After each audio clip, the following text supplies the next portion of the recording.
Imagine being at a memorial service for your infant, only for the impossible to unfold before your eyes. This is a story about hope, love, and miracles you won't want to miss.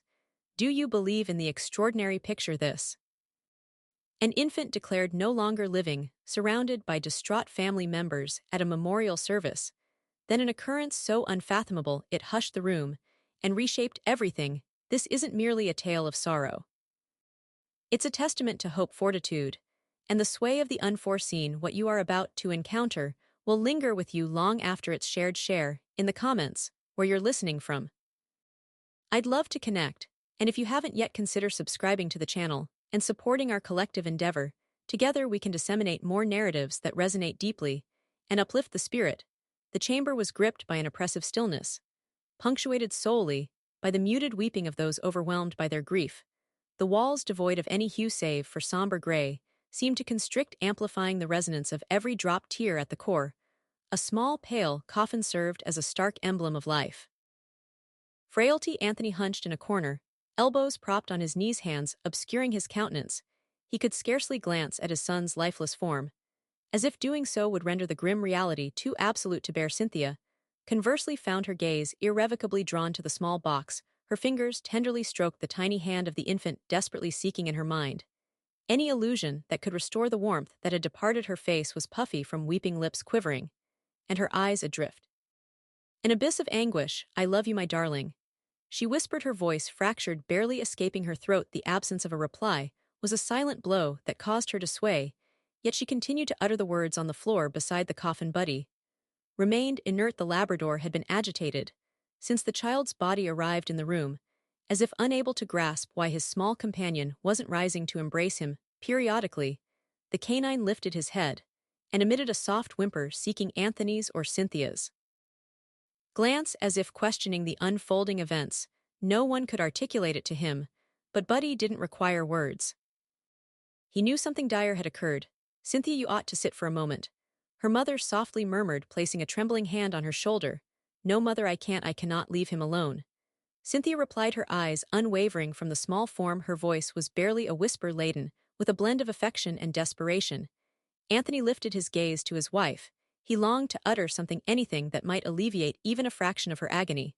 But the words became lodged in his throat. How could he console someone when he himself was shattered? He surveyed the room, observing the downcast visages of family and acquaintances. Few spoke, as if words were an affront in such a moment. Abruptly, his gaze returned to the small coffin. The infant's serene face appeared so peaceful, so oblivious to the tempest of emotions assailing those around him. Anthony closed his eyes, seeking refuge. In recollections, he recalled the first time he cradled his son in his arms, how the infant had gripped his finger with a tiny hand, as if already discerning that this man would be his sanctuary. He remembered the nights without sleep, when he traversed the room with the child in his embrace, humming improvised melodies to soothe his cries, and he thought of Buddy perpetually by his side, as if he too comprehended the duty of tending to the little one. From the very instant Buddy first saw the child, something shifted within the dog. Though he could not speak, his actions conveyed much. He carefully sniffed the baby, with a gesture of acceptance that could only be construed as pure affection. During the initial weeks, Buddy never left the crib. If the infant cried, he would dart to find Cynthia or Anthony, barking with a mixture of urgency and concern. Neighbors playfully remarked that Buddy must possess some human qualities, as his grasp of the situation was exceptional. As the child grew, Buddy became more patient. When the little one began to crawl, Buddy strategically positioned himself to ensure he wouldn't approach hazardous furniture or stairwells too closely. There was something in the way the dog lay before the child, obstructing his path to any potential danger, that demonstrated complete devotion. Cynthia and Anthony, though vigilant, couldn't help but rely on Buddy as their son's infallible guardian. The dog seemed to anticipate perils before they materialized. The child's first utterances weren't "mommy" or "daddy." They were a tender babble that resembled booty. It was the day everyone confirmed that the bond between the boy and the dog was extraordinary. Buddy, with ears perked, approached with a slow, almost solemn wag of his tail, as if understanding he had just been given a name. From then on, the child never ceased calling for his friend. "Buddy, come. Buddy, here," he would exclaim, pointing at playthings or attempting to pull him towards a garden corner. One afternoon, While playing outdoors, the child stumbled and fell near a spot where Cynthia had placed some flower pots. The impact was severe, and the boy began to weep inconsolably. Before Cynthia could rush over, Buddy was already by his side. Gently licking the little one's cheek, the child, still teary-eyed, wrapped his small arms around the dog's neck. As if finding in him the solace he required, it was in that moment Cynthia realized this friendship was not fleeting. It was a bond that would unite them eternally. As the days progressed, Buddy became not merely a playmate, but also a silent witness to the child's minor triumphs. His first drawing, his first complete word, his first bicycle ride with training wheels, Buddy was present for every instant with his unwavering loyalty. And that gaze, that seemed to hold all the affection in the world for the child, for the boy, Buddy was not just a canine. He was his confidant, his protector, and above all, his dearest friend.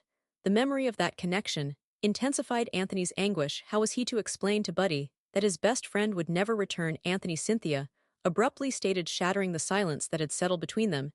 He lifted his gaze and found her watching him with tear-filled eyes. "Do you think Buddy comprehends what's happening?" she inquired, her voice trembling. Anthony looked at the dog, who at that moment rested his head on his paws, his gaze never leaving the coffin. "I believe so," he finally responded somehow. "I think he knows." Cynthia let out a sob and leaned towards Buddy, stroking his head with slow, heavy motions. The dog lifted his gaze to her, his dark eyes reflecting a sorrow that seemed almost human. "He misses him just as much as we do," Cynthia whispered. Anthony nodded, but said no more. He didn't know how to articulate his feelings, but the bond between Buddy and the child was so profound that he wasn't surprised the dog suffered. Just as they did, in fact, amidst his own despair, he found a strange solace in Buddy's presence. It was as if through the dog a part of the child remained with them. Night slowly descended upon the funeral home, cloaking it in a twilight that seemed to burden the air with an unseen weight. The last family members uttered their farewells in silence, leaving behind an atmosphere of lament that reverberated in every corner of the chamber. Cynthia sat beside the casket, drained from crying, while Anthony stood a few feet away, observing as Buddy, their canine, kept his gaze fixed on the child's motionless form. "Anthony, I think we should rest for a bit," Cynthia murmured, her voice barely audible, as if the mere act of speaking sapped her strength. Anthony nodded, but before he could stir, his eyes were drawn to Buddy. The dog was restless, more so than usual. His breathing was rapid, ears perked, and his eyes, usually warm and tranquil, seemed to reflect something deeper. A fusion of anxiety and resolve. When the moment arrived to close the casket, Anthony and Cynthia rose. With difficulty, the funeral director, an elderly man with a composed demeanor, approached with a solemn gesture. Anthony placed a hand on Cynthia's shoulder, who trembled at the prospect of facing the moment she dreaded most. "Are you ready?" the man softly inquired, showing respect for their grief. Cynthia shook her head, but before she could utter a word, Buddy made a move that froze everyone. With an agile leap, he sprang onto the small bench beside the casket and placed his front paw on the lid, halting the closing process. A murmur of disbelief filled the room, but no one dared to intervene. Buddy gazed intently at the child, his expression filled with something inexpressible, a sorrow that seemed almost human. "Buddy," Anthony said, stepping towards the dog. "Come here, boy." But Buddy remained still. Instead, he lifted his right paw and gently placed it over the child's small hand, which was visible among the white flowers surrounding the body. It was such a delicate gesture, so full of intent, that even the most skeptical present felt a lump in their throats. Cynthia covered her mouth with her hands, stifling a sob. "I've never witnessed anything like this," the funeral director whispered, stepping back. Anthony approached the casket, still processing what was happening. Buddy held his paw on the child's hand, motionless, as if attempting to bid farewell. Moved, Anthony extended his own hand to touch his son's one last time. The skin was cold as expected, but in that instant something shifted. It was a subtle movement, almost imperceptible, yet enough for Anthony to feel his heart halt. "Cynthia," he said in a barely audible tone. She looked at him with tears in her eyes, perplexed by the alteration in Anthony's expression. "What's wrong?" she asked, taking a step towards him. Anthony didn't respond immediately. His eyes were fixed on the child's hand, as if searching for confirmation of what he had just felt. It moved. He finally murmured, his voice trembling. Cynthia looked at him in disbelief, her body frozen in place. "What are you saying?" she asked, her tone wavering between disbelief and desperate hope. "Cynthia, it moved." His hand squeezed mine. Anthony replied, this time with greater certainty. The The silence that followed was overwhelming. The few present exchanged bewildered glances, as if everyone were attempting to process what Anthony had just uttered, driven by a mixture of hope and fear. Cynthia approached the casket, her trembling hands touched the child's other hand, hoping to feel something, any sign of life. Buddy, still beside the boy's body, let out a soft whimper, as if encouraging them not to surrender. Cynthia closed her eyes and took a deep breath. Just when she was about to lose hope, a slight movement in the child's fingers made her emit a choked scream. Anthony. I felt it, she cried, her voice cracking between sobs and euphoria. Anthony leaned quickly over his son's body, searching for more signs. The child's face remained still pale, but now there was something in his chest. A slight, almost imperceptible movement that could have gone unnoticed if they hadn't been so attentive. Anthony's heart began to race as Cynthia, weeping, held the child's hand. He's breathing, Cynthia whispered, barely believing what she saw. We need help, Anthony shouted, turning towards the others. Present. The funeral director, stunned, took a few seconds to react before pulling out his phone to call for emergency services.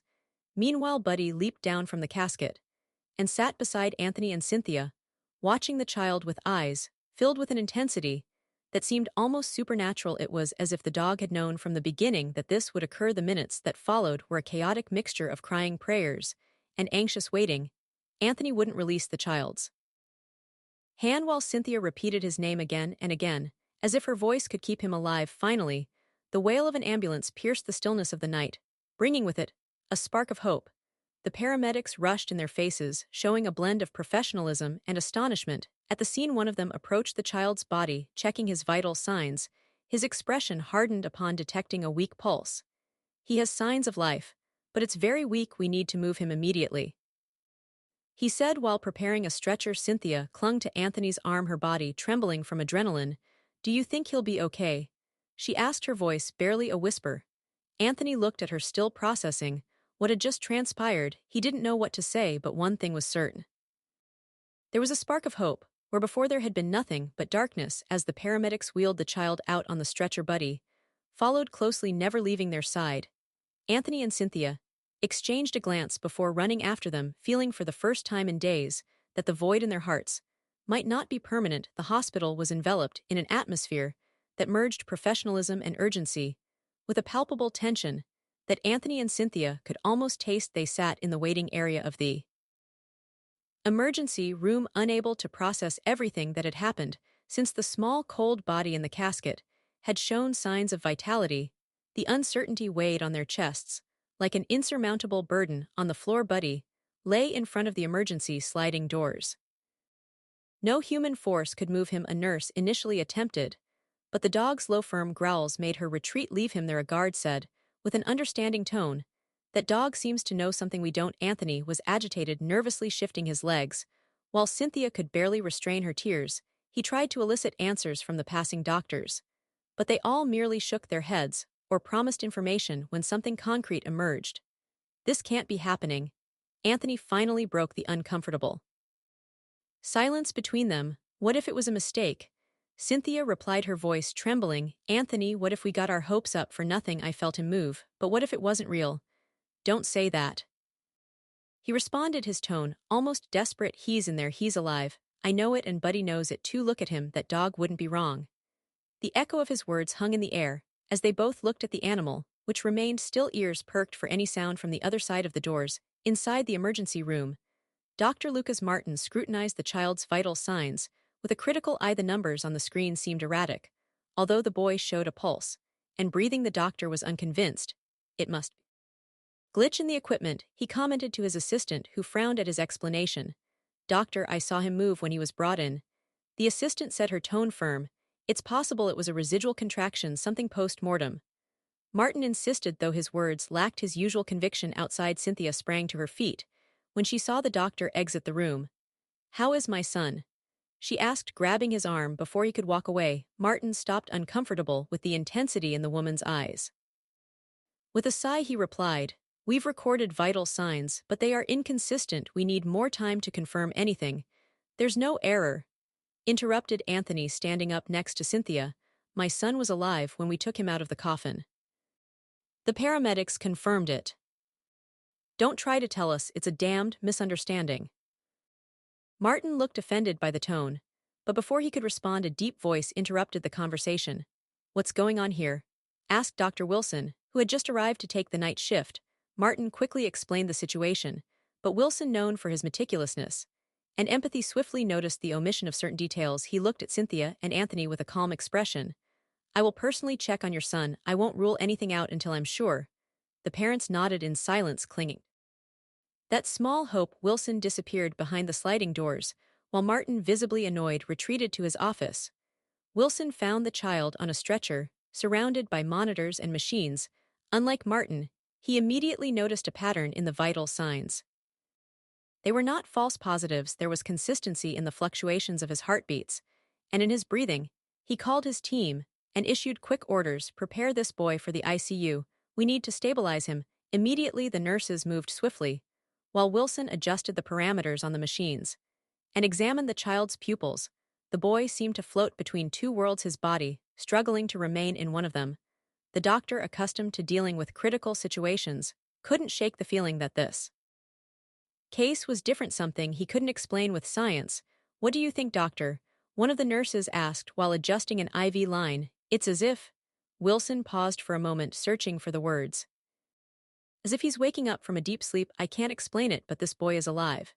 In the hallway, the hours felt eternal. Cynthia had begun to pace back and forth, while Anthony remained seated, elbows on his knees, head in his hands. Buddy, meanwhile, stayed motionless, as if waiting for a signal to act. Finally, the sliding doors opened, and Dr. Wilson stepped out. The parents rushed toward him, their eyes filled with questions.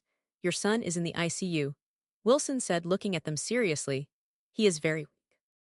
We managed to stabilize him. Now it's up to him to keep fighting." "Stabilized?" Cynthia asked, almost breathless.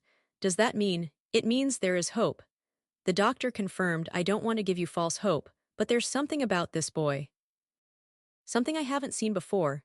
Anthony let out a sigh of relief, while Cynthia broke down in tears, hugging him tightly. Buddy, as if he understood the doctor's words, got up and began to wag his tail for the first time in hours.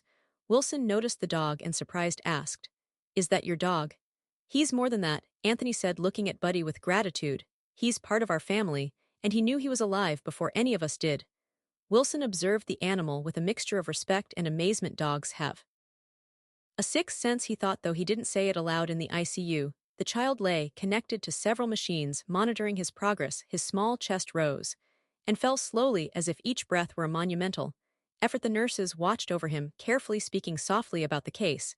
"It's a miracle he's here," one of them commented. "Anyone would have sworn he was dead." "Maybe he was never really dead," another replied, adjusting the boy's blankets. "Maybe he was just waiting for the right moment to come back." Meanwhile, Cynthia and Anthony took turns standing by the window, peering into the ICU. They couldn't enter, but watching their son from afar brought them some comfort. Buddy remained close, watching with the same intensity as they did. When night fell, the hospital calmed a bit, though the tension in the ICU remained high. Wilson decided to stay longer than planned, constantly checking on the child's condition. There was something about the boy that intrigued him, something that compelled him to stay vigilant. The days following the child's stabilization were a mixture of relief and rage for Anthony and Cynthia.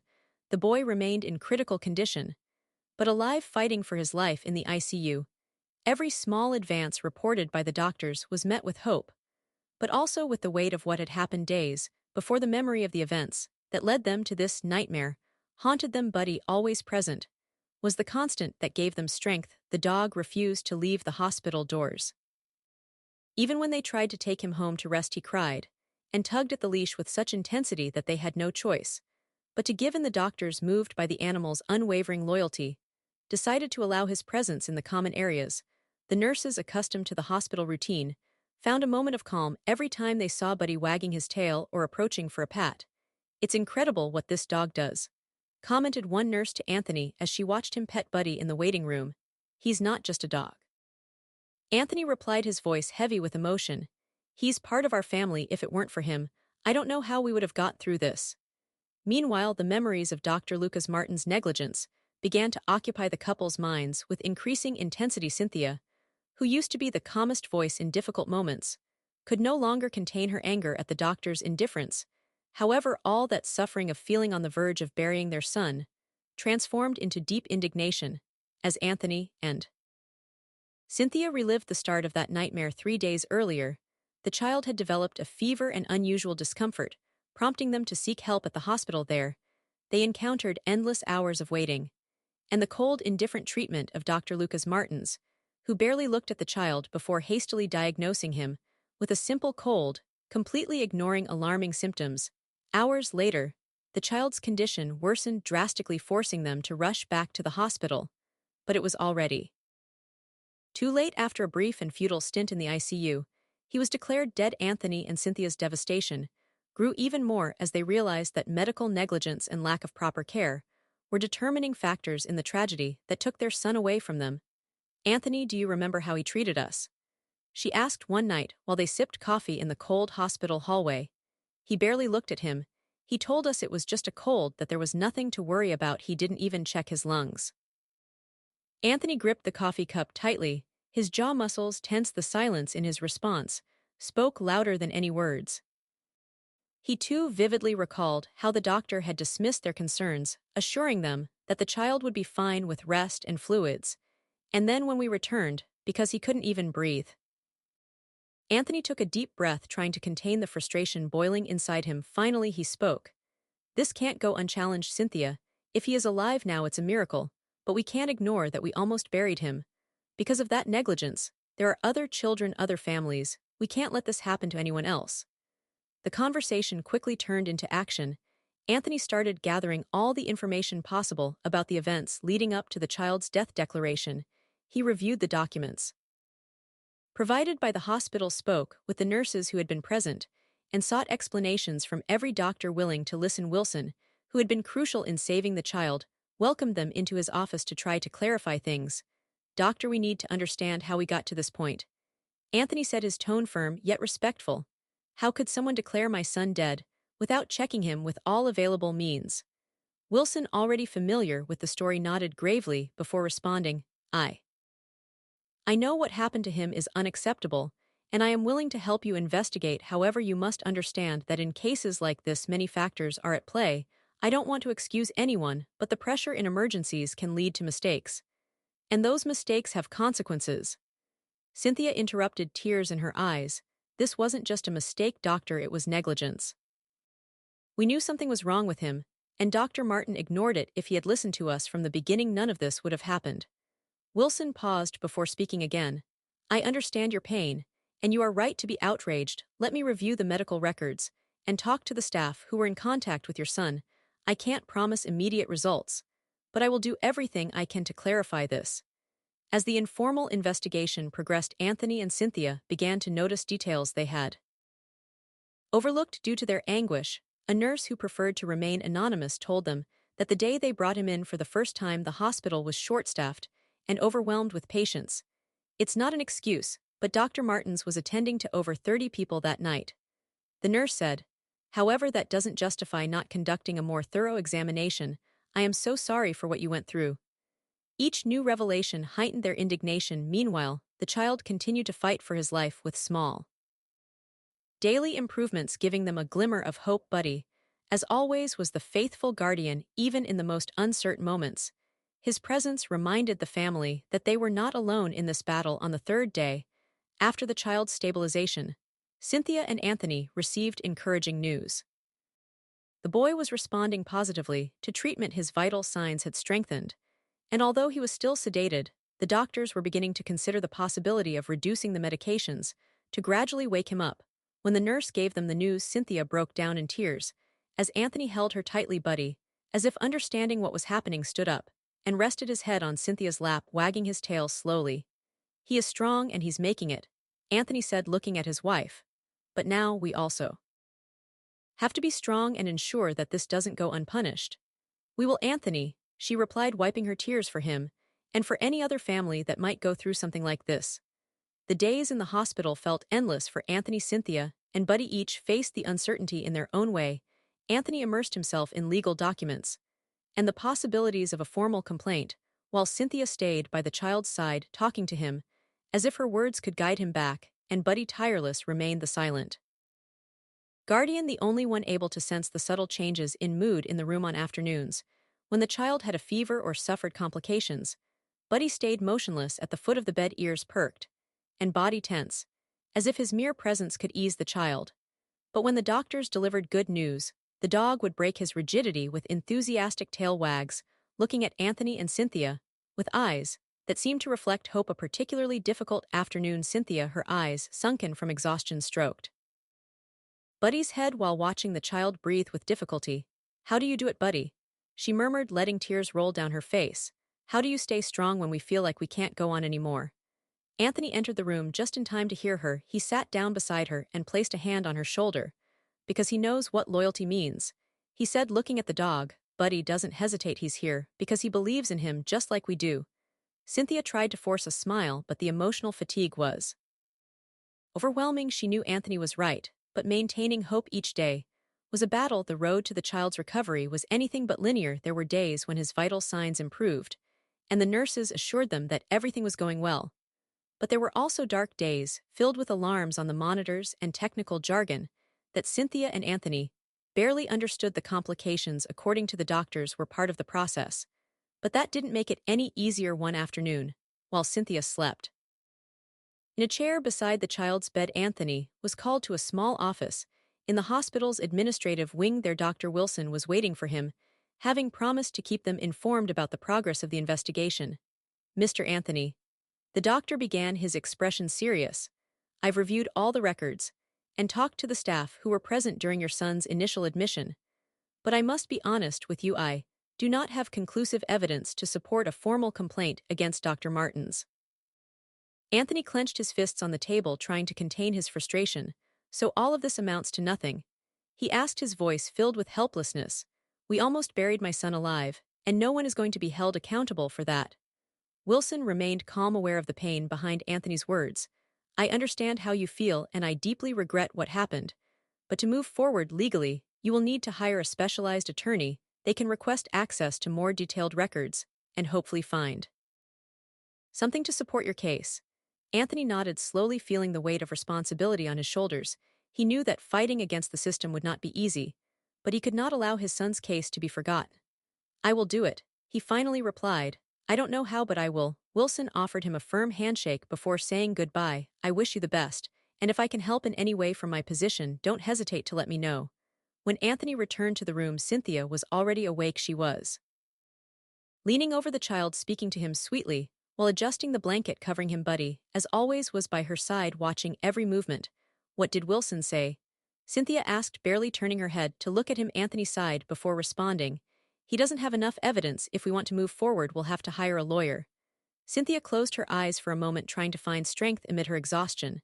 "Then we will do it," she said, with a tone more resolute than she expected for him, and for us. Anthony looked at her, admiring her determination. Even in the worst of times, he knew the road would be long and complicated.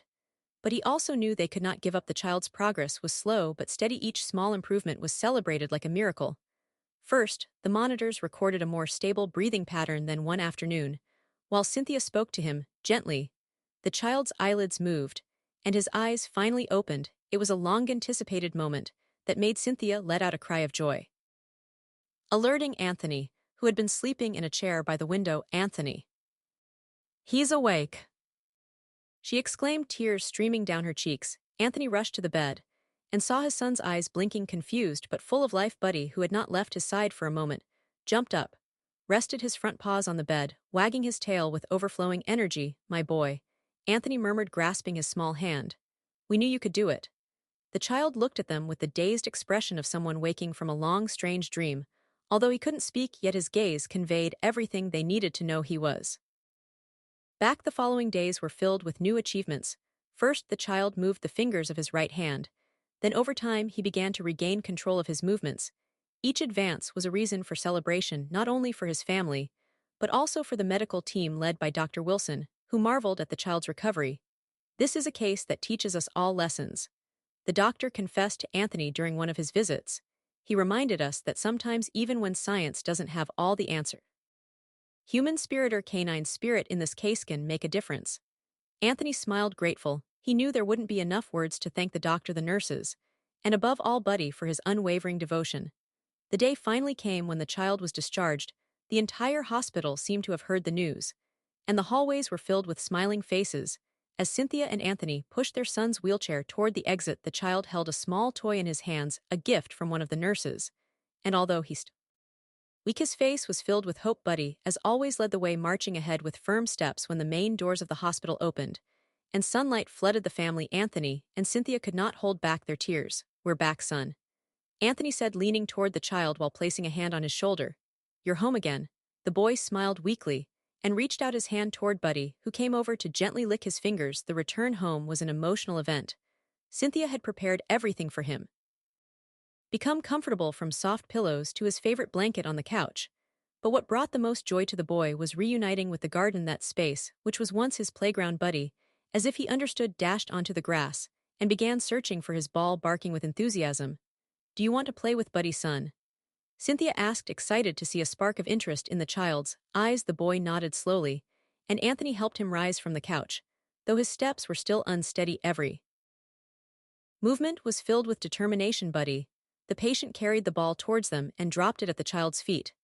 "Come on, give it a try," Anthony encouraged. With evident effort, the child picked up the ball and threw it a few meters. Buddy took off after it, returning with the same energy and placing it back in front of the boy. It was a small but significant moment, a testament that the child was regaining not only his physical strength, but also his spirit. As the weeks went by, the child returned to being the curious and active individual he once was. Although he still needed therapy to fully recover his motor skills, Buddy's presence seemed to accelerate the process. The dog was not only a playmate, but also a constant motivator. Each time the child accomplished something new, like standing up unassisted or running a few steps, Buddy celebrated with happy barks and uncontrollable tail wags. "It's like he knows exactly what he needs," Cynthia commented one night while watching the child and Buddy play in the yard. "He's more than just a dog, Anthony, he's a miracle." Anthony nodded, wrapping an arm around her. "We always knew that Buddy didn't let us lose hope, and now he's helping him find his."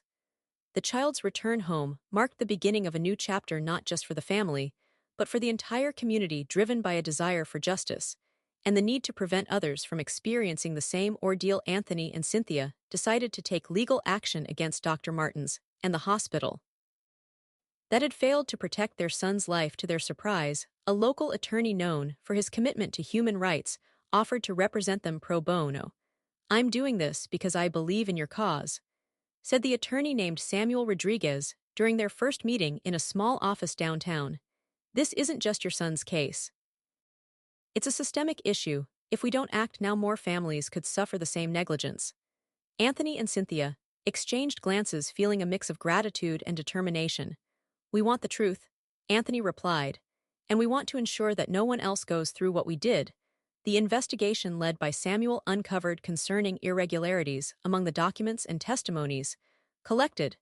It was highlighted that Dr. Martins had displayed negligent behavior during the child's initial consultation. According to a witness waiting for his turn in the emergency room, Martin seemed distracted, checking his cell phone while attending to patients. The doctor barely looked at the child. The witness recalled during an interview with the attorney, "I heard him say it was just a simple cold without even doing basic tests. He seemed more interested in his phone than in his work." Moreover, it became clear that the hospital lacked effective protocols for pediatric emergencies. The child was hastily declared dead without the necessary procedures to confirm his passing. These findings not only outraged the family, but began to mobilize the entire community. News of the family's struggle spread rapidly. What initially seemed like an isolated case became a local movement. Neighbors, friends, and even people who barely knew the family united in support. Social media filled with messages of solidarity. And soon a protest was organized in front of the hospital to demand justice for him. The protesters shouted while holding signs with phrases like "No more negligence" and "Children deserve care, not neglect." Anthony and Cynthia, though moved by the support, also felt overwhelmed. They knew their fight would not be easy, but seeing so many people stand with them gave them strength. During one of the protests, a local journalist approached Anthony. "What do you hope to achieve with this process?" he asked, his camera recording every word. Anthony took a deep breath before responding. "We want justice for our son. But beyond that, we want this hospital to change. We can't allow other children to be treated with the same negligence. He is a miracle, but it shouldn't have taken a miracle to save him." The public pressure had an immediate impact. The hospital, which had initially tried to downplay the case was forced to temporarily suspend Dr. Martens. While an internal investigation was conducted, they also announced a review of their pediatric care protocols, a first step that many considered insufficient but necessary. However, Samuel knew the fight was far from over. The suspension of Martens is a start, but it's not enough, he told Anthony and Cynthia after a meeting with hospital representatives. We need to take this to court. The negligence wasn't just one person's fault. It was the entire system. Cynthia nodded, her face reflecting the fatigue from weeks of struggle. We're not going to stop, she said, her voice firm, surprising even Anthony. Not until justice is served. As the legal battle progressed, the family tried to regain some normalcy in their daily life. The child, although still in recovery, had begun to show signs of his old, cheerful spirit. Buddy, as always, was his inseparable companion, joining him in therapy and encouraging him to play in the yard. One afternoon, while the child threw a ball to Buddy, Cynthia watched from the kitchen window. Although her heart still carried the pain of everything they had been through, seeing her son laugh again gave her a reason to keep going. Anthony entered the kitchen at that moment, holding an envelope he had just received. It's from the lawyer, he said, carefully opening the envelope. The document was an update on the case. Samuel had managed to get the court to admit a formal lawsuit against the hospital, meaning the judicial process would begin soon. Although they knew it would be a long road ahead, the news gave them renewed energy. This is one step closer to the truth, Anthony said, taking Cynthia's hand and towards justice. The movement in support of the family showed no signs of slowing down. Each day, more people joined the protests and national media began covering the case. The child's story became not only a testimony of negligence, but also a story of hope and resilience. Images of Buddy next to the boy went viral, becoming a symbol of loyalty and unconditional love. Meanwhile, the hospital faced growing pressure to be held accountable. The executives announced new measures, including the hiring of more trained personnel in pediatric emergencies and the implementation of training to prevent future cases of negligence. Although the battle was not over, Anthony and Cynthia felt that they were making real progress. They knew there were still challenges ahead, but they were determined to fight until the end. That night, after putting the child to bed, Cynthia and Anthony sat on the sofa with Buddy at their feet. For the first time in a long while, they allowed the silence between them to be filled not with sadness, but with quiet determination. We've come a long way, said Anthony, breaking the silence, and we're going to go even further, Cynthia replied, looking toward the child's room. For him, and for all those who might be in his place.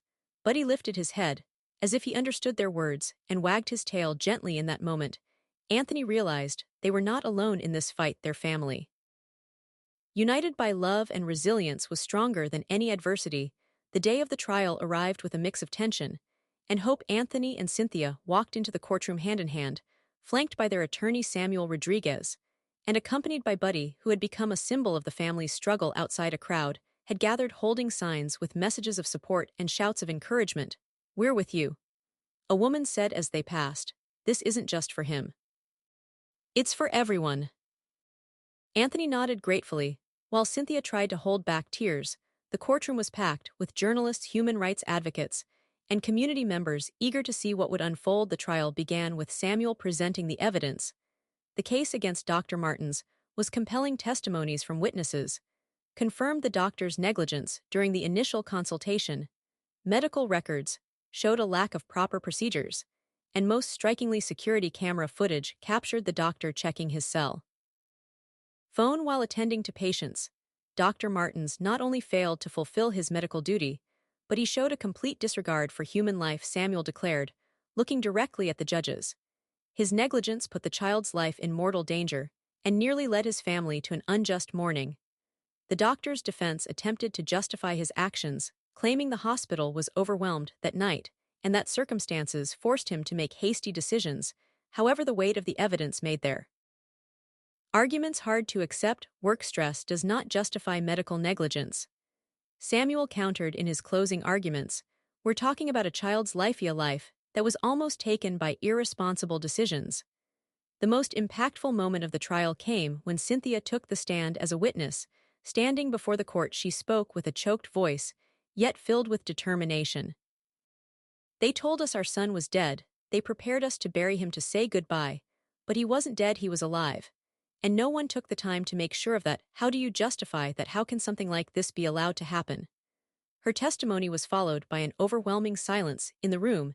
Even the defense members seemed unable to contradict the genuine emotions conveyed by her words. After days of arguments, testimonies, and deliberations, the moment of the verdict arrived. The courtroom was packed and the air felt heavy with anticipation. Anthony held Cynthia's hand tightly as the judge read the sentence. After considering the evidence presented, this court finds Dr. Lucas Martins guilty of gross medical negligence. His actions constitute a direct violation of the Medical Ethics Code, endangering the life of patient and causing irreparable emotional harm to his family. The judge continued to enumerate the consequences. The permanent revocation of Dr. Martin's medical license, criminal penalties, including several years in prison, and a significant financial compensation for the family to be covered by both the doctor and the hospital. Furthermore, this court orders the hospital to implement immediate measures to improve its pediatric emergency protocols to ensure that situations like this do not occur again. When the verdict was announced, a murmur of approval swept through the room before erupting into deafening applause. Anthony and Cynthia embraced, letting tears flow as they felt they had finally achieved justice for their son. After so much suffering outside, the demonstrators broke into cries of victory. The atmosphere was one of celebration, but also reflection for many. His case symbolized a battle won in a much larger struggle. The demand for a more humane and responsible healthcare system. That night, the family returned home with a sense of relief they hadn't felt in a long time. Although they knew nothing could erase the pain of what they had experienced, the justice they achieved allowed them to close a dark chapter and begin looking toward the future. The child, now recovered, was playing in the garden with Buddy. The dog chased after the ball, barking enthusiastically, while the boy laughed with an energy that only those who have overcome adversity possess. Cynthia watched the scene from the window, leaning against the frame, while Anthony poured a cup of tea. "We did it," she said, barely whispering. "Yeah," Anthony replied, placing a hand on her shoulder. "But it wasn't just for us, it was for him, for Buddy, and for all the people who supported us along the way." They both watched their son run free and full of life, accompanied by his loyal guardian. While they knew the battle had left scars, they also knew those scars reminded them of the strength of their love and the importance of never giving up. Years passed like a whisper, transforming the little boy into a young man full of dreams and vitality. Since his recovery, every day had been a celebration of life. With Buddy, his inseparable companion, always by his side, together they built a life full of adventures and memories. A life they had fought for with perseverance. Mornings at the park became a sacred ritual. Buddy, now a grown dog full of energy, chased after the ball, while the young man laughed, cheering him on. The dark years of hospitals and trials seemed like a distant memory, though never forgotten. Anthony and Cynthia, from a nearby bench, watched with pride as their son and his loyal friend enjoyed the life that had almost been taken from them. When the young man started school, Buddy took on a new role, that of a silent guardian. Every morning, he accompanied him to the door, and every afternoon, he patiently awaited his return, wagging his tail excitedly upon seeing him. For the young man, these small routines were a reminder that he was never alone, that Buddy would always be there for him. As time went on, Buddy began to age. His once shiny coat developed gray patches, and his movements became slower, but his spirit remained intact, and his love never wavered. When the young man graduated from high school, Buddy was there, sitting beside the family as he received his diploma. Everyone who knew their story understood how special that moment was, not just for the young man, but also for Buddy, who had been a fundamental part of his journey. "We did it, Buddy," the young man said that night, stroking the dog's ears as they both relaxed in the garden. "I couldn't have done it without you." Buddy, as always, looked at him with those eyes full of understanding and unwavering loyalty. The years continued to pass, and the young man kept new milestones. When he got married, he insisted that Buddy be part of the ceremony. Although he was now an older dog with clumsy movements and a slow gait, Buddy walked alongside the young man down the aisle, receiving applause and smiles from all the guests. For the young man, there was no way to experience that moment without his best friend by his side. Buddy, with his tail wagging slowly but joyfully, seemed to understand the significance of that day. That night, during the reception, the young man raised his glass and, with a voice choked with emotion, dedicated a few words to his companion. "This day wouldn't be possible without Buddy. He's not just my dog. He's my friend, my protector, and my family, everything I owe in large part to him. The guests applauded, and Buddy, though he didn't understand the words, felt the love that filled the room shortly after the wedding. Buddy passed away. It was a peaceful farewell at home. Surrounded by those who loved him, Anthony, Cynthia, and their son stayed with him, until the last moment, thanking him for all the years of love and loyalty. Although the loss left a huge void in their hearts, it also gave them a chance to reflect. Full and happy life Buddy had lived now, an adult. The young man couldn't help but remember every moment shared with his faithful friend. From the nights when Buddy curled up at the foot of his bed to the afternoons at the park, and the days when the dog seemed to understand every word, he said Buddy was not just a dog. It was a symbol of strength, love, and hope. The story of Buddy and the young man transcended those who knew them. It became a tale that inspired everyone, a reminder of the unbreakable bond between a boy and his dog. The young man, determined to honor Buddy's legacy, began sharing their story at schools and community events, teaching people about the value of loyalty and unconditional love. Buddy didn't just save my life, the young man would say during one of his talks. He taught me how to live it. He showed me that even in the darkest moments, there is light if you have someone by your side who believes in you. In the garden of his home, the young man placed a memorial plaque under the tree where Buddy used to rest. The inscription read, "Rests Buddy, the guardian of my life, forever in my heart." Although Buddy was no longer physically present, his essence lived on in every corner of the house, in every memory, and above all in the young man's heart. Because some friendships transcend time, and the love of a loyal dog is never forgotten. Life often challenges us in ways we can't predict, leaving us searching for strength and hope. But stories like this one remind us of the beauty and resilience, the power of unwavering love, and the miracles that can happen when we hold on and believe. This young man's story teaches us to treasure those who walk beside us in our darkest moments, while Buddy shows us that loyalty and love often come from the most unexpected places. Now, let me ask you, who is walking with you through life's storms? Take a moment to reflect on the relationships that sustain you. It's these connections that remind us we're never truly alone. If this story moved you, please share your thoughts in the comments. I would love to know what touched your heart. And if you haven't yet subscribed to this channel, your support helps us share more inspiring stories like this one. I'll see you in the next story. Stay hopeful, stay strong, and always believe in the extraordinary. What part of this incredible story resonated with you? Share your thoughts in the comments below, and don't forget to subscribe for more inspiring tales.